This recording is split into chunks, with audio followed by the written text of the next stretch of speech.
Sesawi Kur Yesus Channelnya renungan harian inspirasi kehidupan dan portal Medhe Mahyani.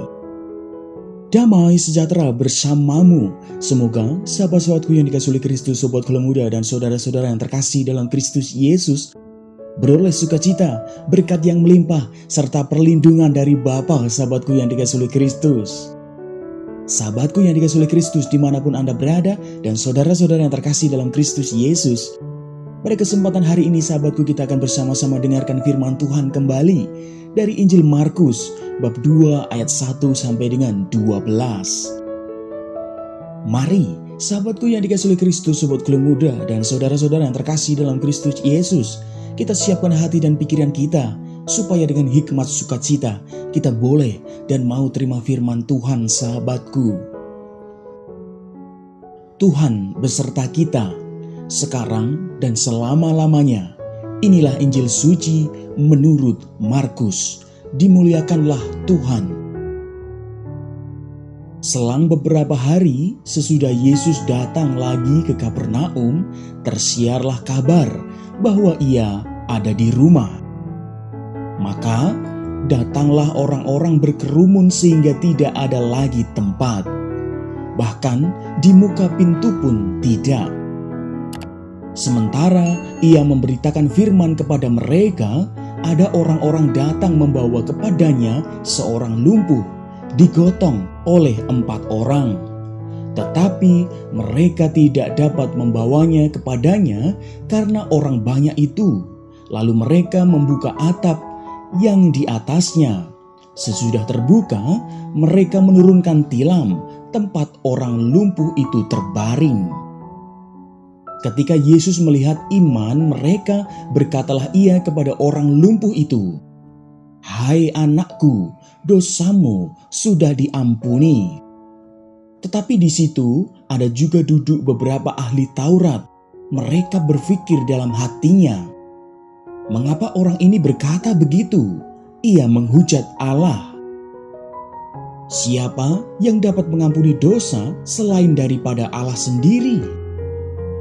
Tetapi Yesus segera mengetahui dalam hatinya bahwa mereka berpikir demikian. Lalu ia berkata kepada mereka, "Mengapa kamu berpikir begitu dalam hatimu? Manakah lebih mudah mengatakan kepada orang lumpuh ini, 'Dosamu sudah diampuni,' atau mengatakan, 'Bangunlah, angkatlah tilammu dan berjalanlah'? Tetapi supaya kamu tahu bahwa di dunia ini Anak Manusia berkuasa mengampuni dosa." Berkatalah ia kepada orang lumpuh itu, "Kepadamu kukatakan, bangunlah, angkatlah tempat tidurmu dan pulanglah ke rumahmu."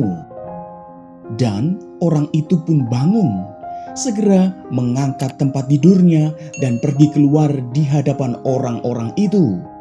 Sehingga mereka semua takjub, lalu memuliakan Allah. Katanya, "Yang begini belum pernah kita lihat." Demikianlah sabda Tuhan. Terpujilah Kristus. Sahabatku yang dikasihi oleh Kristus, sobat Kula Muda dan saudara-saudara yang terkasih dalam Kristus Yesus, semuanya dimanapun Anda berada saat ini. Kalau kita melihat kembali dalam kisah Samuel, sahabatku, Samuel dianggap sebagai imam, nabi, dan hakim terakhir yang memerintah bangsa Israel, sahabatku. Sungguh, bangsa Israel meminta Samuel untuk mengangkat seorang raja bagi mereka seperti bangsa lain, sahabatku yang dikasihi oleh Kristus. Sahabatku yang dikasihi oleh Kristus, sobat Kula Muda dan saudara-saudara yang terkasih dalam Kristus Yesus. Dengan kesal, Samuel menyampaikan apa yang terjadi pada mereka jika mereka memiliki raja. Akan tetapi sahabatku yang dikasihi oleh Kristus, bangsa itu bersikeras. Sahabatku, Samuel berpaling pada Tuhan. Tuhan mengiyakan permintaan bangsa Israel tersebut, sahabatku yang dikasihi oleh Kristus. Sahabatku, 3 faktor yang melatar belakangi permintaan bangsa Israel itu. Pertama, Samuel sudah tua. Kedua, anak Samuel yang akan menggantikannya tidak hidup secara benar. Dan ketiga, pengaruh bangsa lain, sahabatku yang dikasihi oleh Kristus. Sahabatku yang dikasihi oleh Kristus, sobat Keluh Muda dan saudara-saudara yang terkasih dalam Kristus Yesus. Segala sesuatu berubah, namun kesetiaan Tuhan tidak pernah berubah, sahabatku. Ia hadir dalam diri Bapa-bapa bangsa Israel, sahabatku, para nabi, para hakim, para raja, dan akhirnya dalam diri Yesus Kristus sendiri, sahabatku yang dikasihi oleh Kristus. Sahabatku yang dikasihi oleh Kristus, sobat Keluh Muda dan saudara-saudara yang terkasih dalam Kristus. Beda wajah pemimpin, namun Tuhan menunjukkan kerahiman dan kasih yang sama, sahabatku. Sahabatku yang dikasihi oleh Kristus, Injil pada kesempatan ini menunjukkan bagaimana Yesus dalam kasih dan kerahimannya menyembuhkan orang sakit dan memberi pengampunan kepada orang berdosa, sahabatku. Sahabatku, Allah tidak mengubah kita seperti cara kita, tetapi dengan caranya yang selalu berliku tetapi logis, sahabatku. Sahabatku yang dikasihi oleh Kristus dimanapun Anda berada, yang kita buat adalah membuka hati. Sahabatku, pemilik rumah hari ini menerima Yesus Kristus dan merelakan atap rumahnya dibongkar demi kesembuhan sesama, sahabatku. Membuka atap rumah adalah cara-cara tidak biasa untuk memasuki rumah, sahabatku. Mungkin, kecuali pencuri, sahabatku. Sahabatku yang dikasihi oleh Kristus, sobat Keluh Muda dan saudara-saudara yang terkasih dalam Kristus, untuk bertemu Tuhan memang perlu cara yang luar biasa yang tidak lazim, sahabatku. Sahabatku yang dikasihi oleh Kristus, sobat Keluh Muda, dimanapun Anda berada saat ini, Tuhan, kasih Tuhan sungguh luar biasa. Maka sahabatku, mari dengan cara kita berusaha dekatkan diri dengan Tuhan, supaya kita beroleh rahmat yang sungguh luar biasa, sahabatku. Sahabatku, jangan pernah takut soal apapun dalam hidup ini, karena Tuhan selalu sertai kita. Every time, every day, every moment. Amin. Kemuliaan kepada Bapa dan Putra dan Roh Kudus, seperti pada permulaan, sekarang, selalu, dan sepanjang segala abad.